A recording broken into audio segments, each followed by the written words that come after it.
Right from the beginning, when I am talking with a healthcare professional, we are working to see that we are a good fit. And part of that good fit is establishing trust.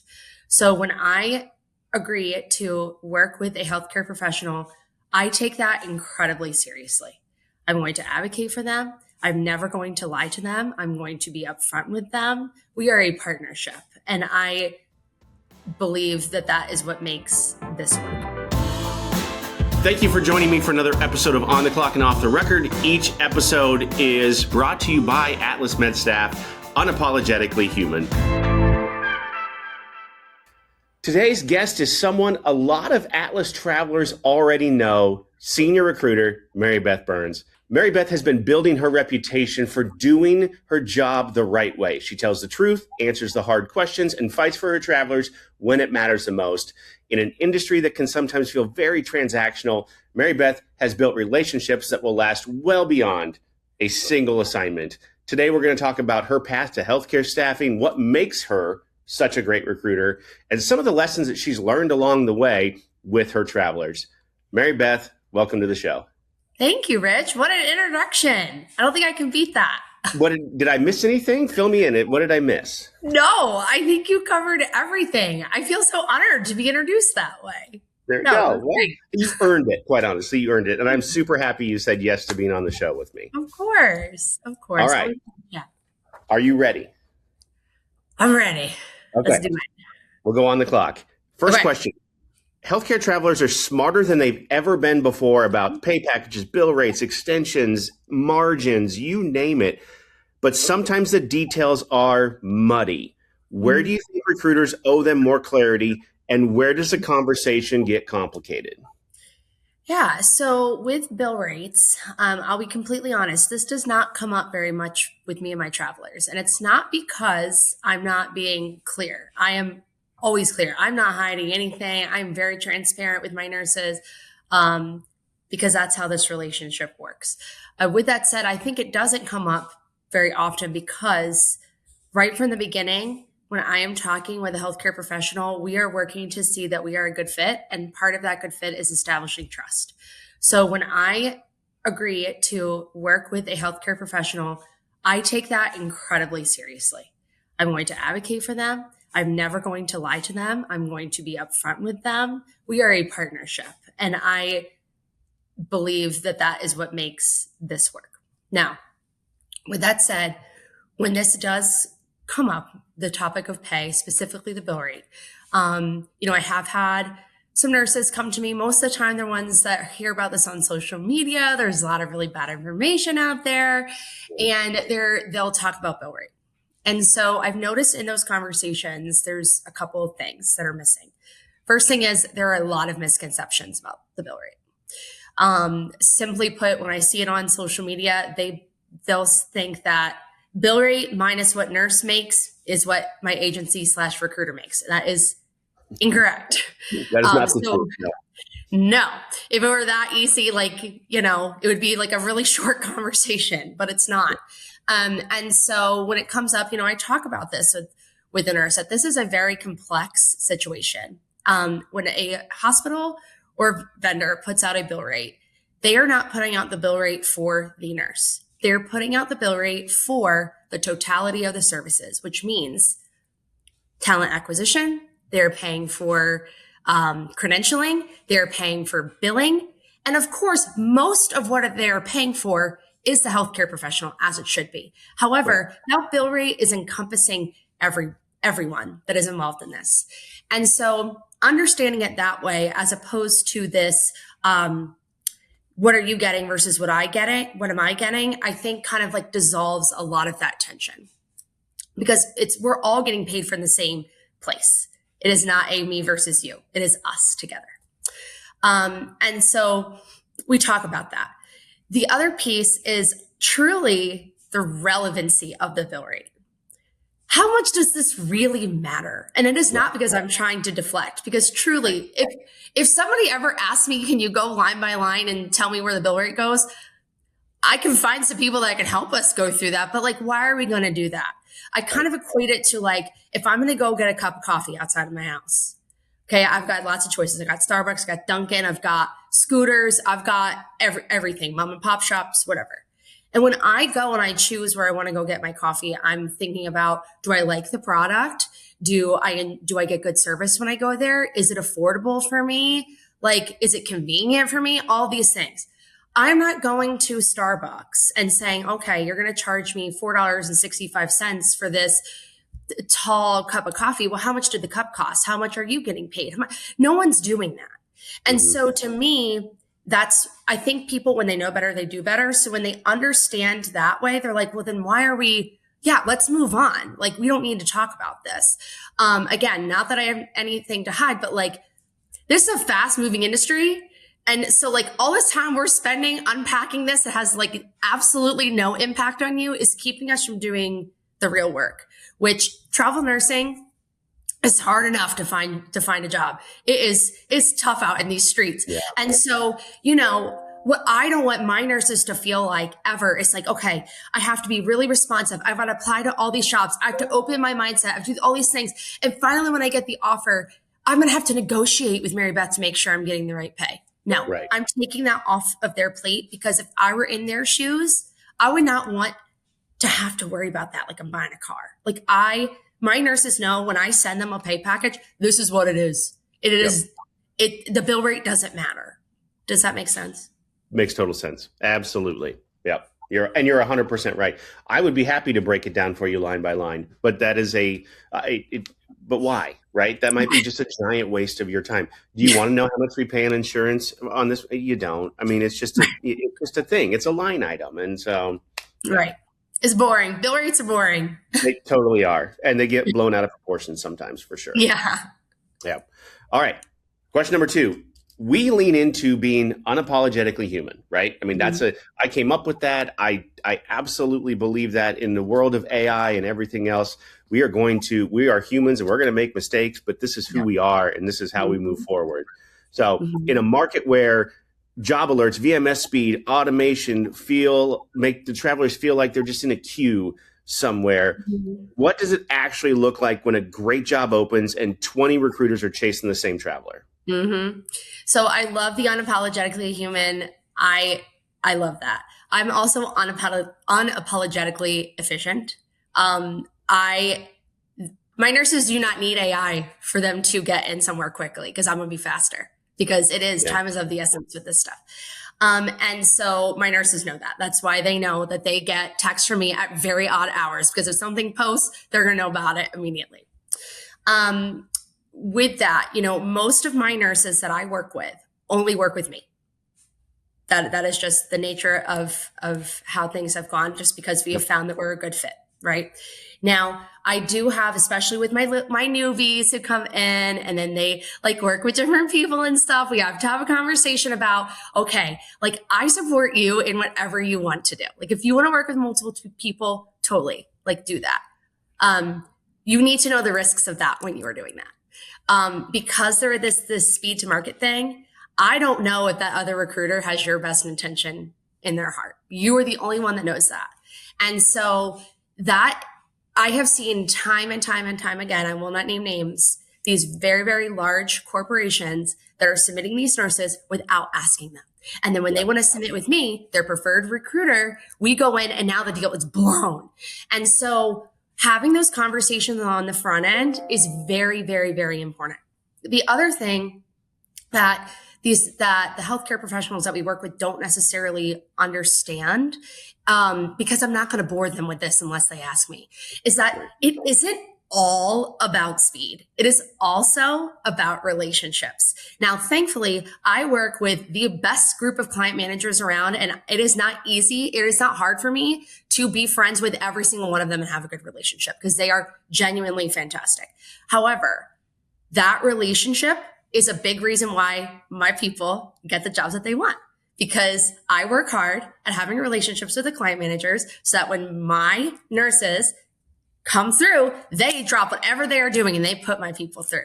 That's part of it. And then on their end, that continues, because then they go and they send it to the hospital or the VMS, wherever we're sending it. And we want that hospital or that vendor to see, oh my gosh, this is Atlas MedStaff, or this is Kristen Dillard, Matt Polinsky, whoever it is, yep, their people are good. And we want to like keep that moving. So it is fast, but the human piece is super, super, super important and critical that I just don't think they just don't know, because why would they know that? That's happening over here. Right. Yeah. There's a trust factor there. And honestly, that's as old as time in recruiting. It happened when I was a client manager years ago, and I was a recruiter before that, right? I knew I have to build the very best relationship that I can. And then I trust that that client manager or that recruiter has built that the best one they could. And so we put our best foot forward, and 9 times out of 10, they're going to take our candidate. If they know they can trust that, we're giving them certainty for an uncertain time. They're trying to fill an uncertain role in their schedule, and we are selling them. We are giving them certainty. And I think that's yeah. I tell my nurses, like joking, tongue in cheek, I'm like, when you work with me, you got some street cred already, because we're going to get the VIP treatment. So we're going to take care of you, you know? So, and I say that being funny, but it really is true. It does matter. It does. Yep. All right. Next question. A lot of travelers say they want the highest paying assignment. I get it. I want to get paid more too. Everybody wants to get paid more. But what if it's the wrong facility, the wrong manager, the wrong schedule, the wrong location? How do you help someone separate a good offer from a good fit? So that comes up a lot, especially with my newbies. If people have been with me for a while, they'd never ask this again because we've already had this conversation. However, with my new people, a lot of them come in with that. And it is not my job to try to convince them otherwise. It is my job to educate them on what that's going to look like. So when they come in with that, you know, the first thing that I want to ask them is like their why. Why are you wanting the highest paying assignment, right? Because that's going to drive our conversation. Like, is it just because you just want, like, you think that's the right thing to ask? You think I'm going to pull a fast one on you? Do you have financial goals? Like, what is it? And so we unpack that. The second thing that we talk about is really when it comes to hospital reputation, a lot of that is unbelievably subjective and can change on a dime. I'll tell you right now, I had a conversation with a nurse yesterday who wants to extend at her current assignment at a hospital that has an absolutely atrocious reputation. And she is loving it. They have a new manager and they're turning it around. Okay. Right. And, you know, great. So we have to take what people say with a grain of salt in a lot of ways, because your experience is determined by your expectations, what you did prior to this, your exec unit, all those things. Now, whenever I am talking to somebody, we talk about this before we even start searching. I'm going to tell them, you know, we're going to get these sneaky jobs that are going to come in and they're going to be paying so much more than everybody else. And so we have to think about why, right? Is it a dumpster fire over there and they can't fill it? Is it Fargo, North Dakota in the winter and people are scared of the snow? Is it just, you know, is it just like a very, you know, high turnover type of situation? I don't always know. I can tell you what I've heard, but again, that's anecdotal data. So we have to talk about that going into it. Most of the nurses that I work with are not driven by finding the highest paying assignment. My nurses are well paid. All of them are, but that is not their number one reason, or it is very high on their list, but they're also not willing to sacrifice the safety of their license in order to make that extra $50, $100, $200 a week. Right. Yep. So, with that said, you know, sometimes people get that on the front end and we don't even entertain those sneaky little jobs that pop up. Sometimes I make sure I remind them again when, you know, they see a job or whatever. I'll say, okay, I will send this to you. I'm going to let you know these are the risks that come with that. Right. And, you know, just helping them. And then it's their decision. And then I will support them. Just like the girl that's at the place that I was like, honey, this has a horrible reputation. I've never had someone here who liked it. She is so happy. So, you know, like we just have to kind of take it as it comes. But I think just educating people and then letting them know what decisions are on the table and supporting them in whatever they choose to do that's my job. So that's kind of how I approach that. Makes total sense. And I had a feeling that was how you were going to, I almost didn't ask that question, but I'm glad that I did now, because that it makes a lot of sense. And once you talk through it, it absolutely, it totally does. Yeah. Yeah, All absolutely. right. Last question on the clock. If you Mhm. could sit down today with a hospital leader, a VMS leader, an MSP leader, decision makers, and help them understand one thing about what travelers are experiencing right now, Mhm. what would that be? So I thought about my answer to this because my initial gut reaction is I get very mama bear about my people. Okay. So It's I okay reel that though. back. That's good. I said, reel that back. That's not going to help literally anyone. Yep. So the only thing that I guess the number one thing that I would say to them, or like just maybe expose them to or remind them of, is that there is a human being on the other end of this, Yeah. what you are seeing as a transaction.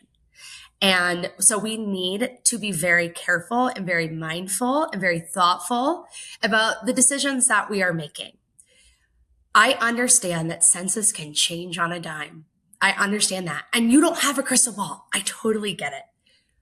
But when you offer somebody a job, and then this person, often like a 24-year-old, 25-year-old who's like never left home, this has definitely happened to me before.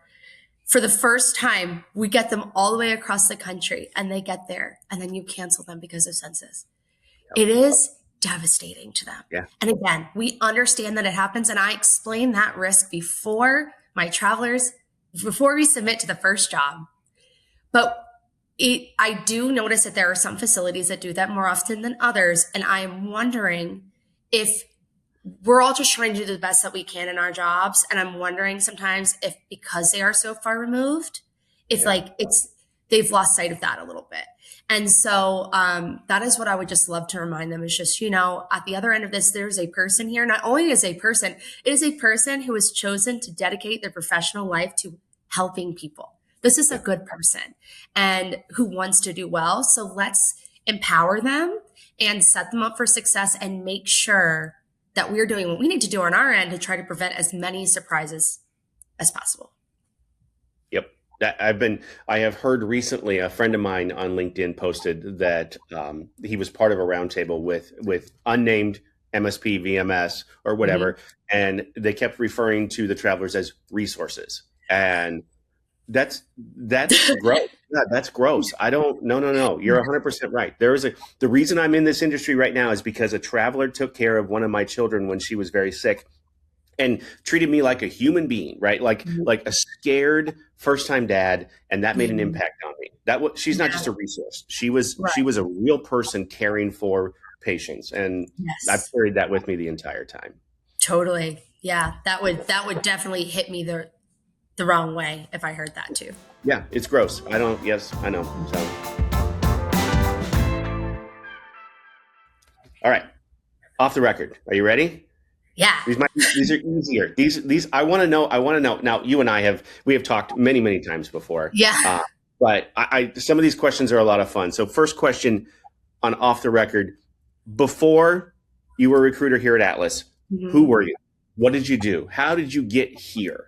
hmm So I'm still the same person, but I get to be me in a different capacity in this job. So I've always been the type of person who I thrive off of two things. I want to help people and I want to exceed my own goals. That is what drives me in all aspects of life. And so I was really fortunate at the beginning of my career to be able to do that in the world of education.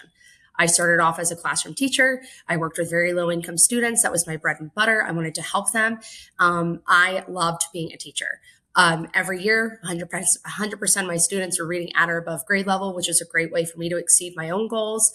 Made great relationships. I was teacher of the year, moved on to district teacher of the year. I got all that stuff, but I was able to do both of those things. After that, then I was promoted to be a district administrator at the age of 28. And I essentially had a territory of schools at 16 schools. And my job was to go in there and support principals and support instructional coaches and support teachers on how to best use data to drive their instruction. Change is very difficult in education. People do not want to make change. And so my job was to help them make that change and feel safe about it. And that was great. And then shortly after that, then they promoted me to be an assistant principal at an elementary school way outside my comfort zone. Richest people ever. I think a Backstreet Boy was on there like crazy. Oh my God. Um, I know. I was like, whoa. Atlanta's wild. You got everybody there. But Worked there for 3 years. I was the youngest assistant principal that they had in the county, which was really, I was honored to do that. And it just allowed me to kind of take what I had learned and put it into practice and be a leader. I had several direct reports. I had custodians, cafeteria ladies, bus drivers, teachers, everybody. That was really great. And then 2020 came and we were pregnant with Jack, who's now 6, and had a long talk with my husband about like what the goals were going to be for our family. And at the time he was working in marketing. He worked for a company that did all the technology in the airports. He had a great job. And we had decided, let's have you take a year off and then we'll kind of figure it out. Because as much as I loved my job, I had no flexibility whatsoever to be a mom. And so gave notice to my job in February of 2020. COVID hit in March, had Jack in April, husband gets laid off in May. So I was like, we were panicked. That was the lowest point in my entire life. Just all these other things were happening, but we had no stability and no way to provide for this little baby. And so he and I, essentially, we were in a race. Somebody's got to get a job.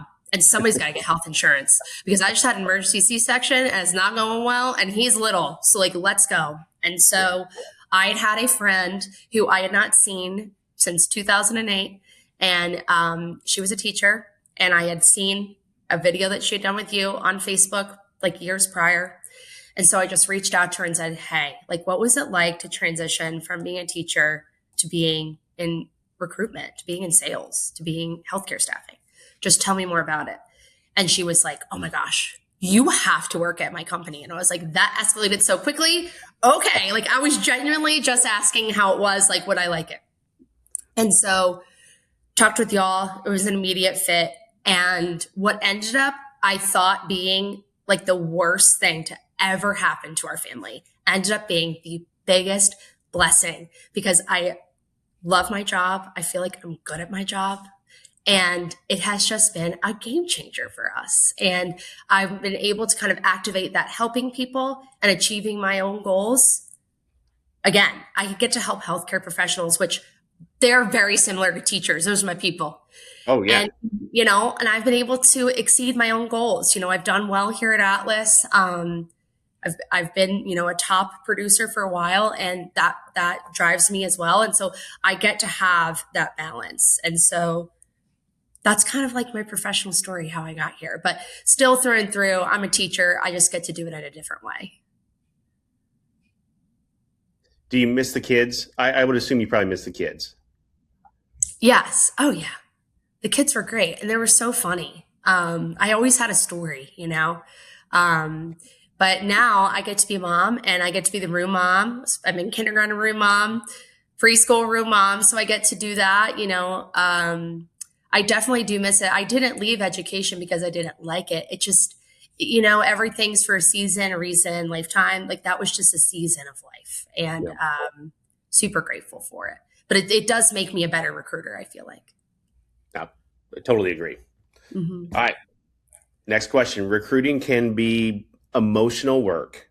Uh-huh. You're dealing with people and stress and like jobs, life decisions, all of those things.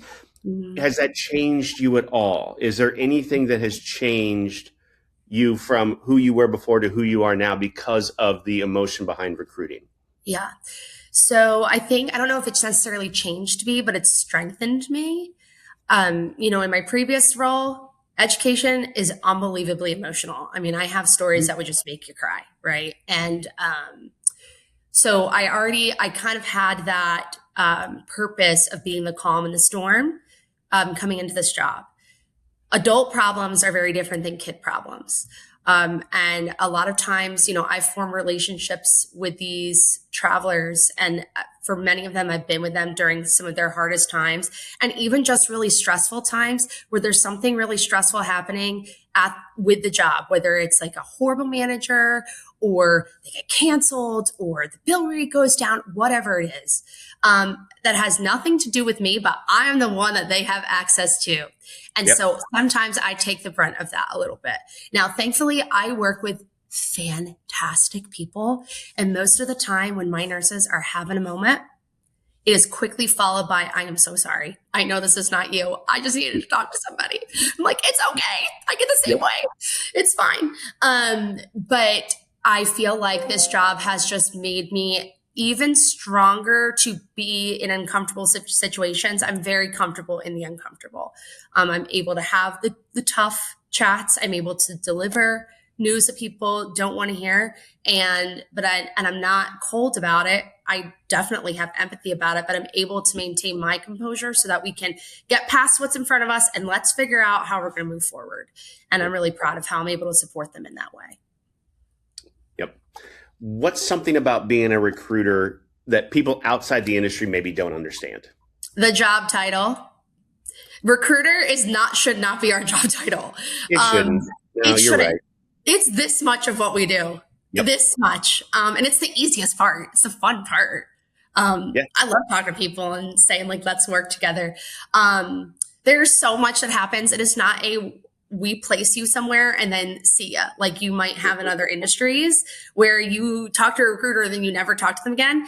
I am with them all the time from initial call through them getting placed, taking them through credentialing, making sure that their billing statements match up, making sure that their extension is, and all this stuff that they have no idea that I'm even doing. Most of the time, it's all behind the scenes. And so I feel like that's a big answer, but recruiter, it's just a fraction of what we do.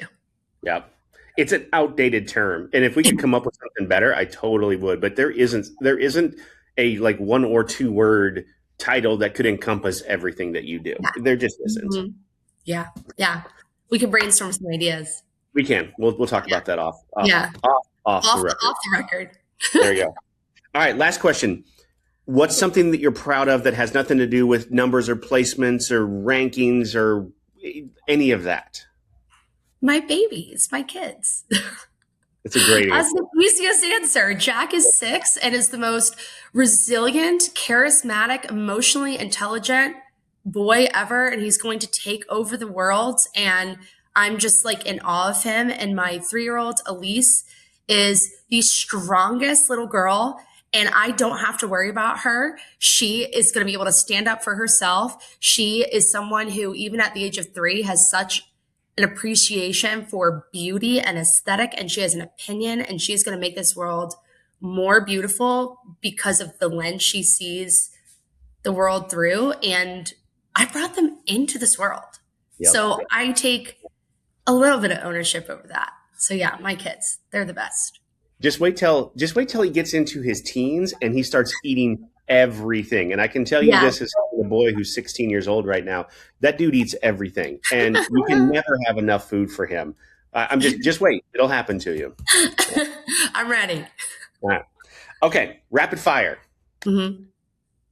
In honor of Stephen Colbert, what sandwich is best? Any sandwich from a New York or New Jersey deli. That's where I grew up and they make the best. I want to go to Katz's Deli so bad. It's so good. I would go to New York just to go there, just to do that. Yeah, it's delicious. Yep. Fantastic. The worst advice you ever received is? Nothing tastes as good as skinny feels. That means you have not had good food. That's awesome. That's so true, too. Your guilty pleasure right now is?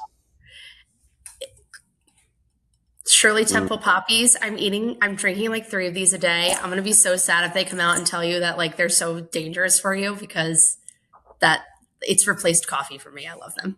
Really? Oh my gosh. Yeah. And they don't even have caffeine. I just feel better. And you know how much, like, I love craft beer so much. If I had to choose between craft beer and coffee, I'm coffee. I love coffee. Really? Oh my gosh. Cool. Totally. Absolutely true. Yep. Yeah. I love coffee. All right. The most used app on your phone is? TikTok. My algorithm is so dialed in to exactly what I like. It's me too. A brilliant app. Yeah. Awesome. And I hope it never goes away. It's just, I love it. I know. That was scary there for a little bit. Yes. Yeah. How am I going to learn that barbecue after this? Like, how am I going to learn it? Yeah. I know. All right. Last question. The healthcare travel industry would be better if? We made all decisions focused on the patients. 100%. Mary Beth, thank you so much. Thanks, Rich. This was awesome. It was everything I thought it was going to be and more. Thank you. Oh, good. I can tell you as your employer, which sounds so sterile, but I cherish every day that you are with us. I know you represent everything about what I wanted this company to be when I started it back in 2012. You not only do you take it so seriously, which is fantastic, but you do it with grace and humor and fun. And I wish you lived closer so you could be in the office with us. And we could teach others like what you do. So, and I know you do that anyway. So thank you so much from the bottom of my heart. Thank you. We are very lucky to have you here. Well, that just made my whole freaking day, Rich. Thank you so much.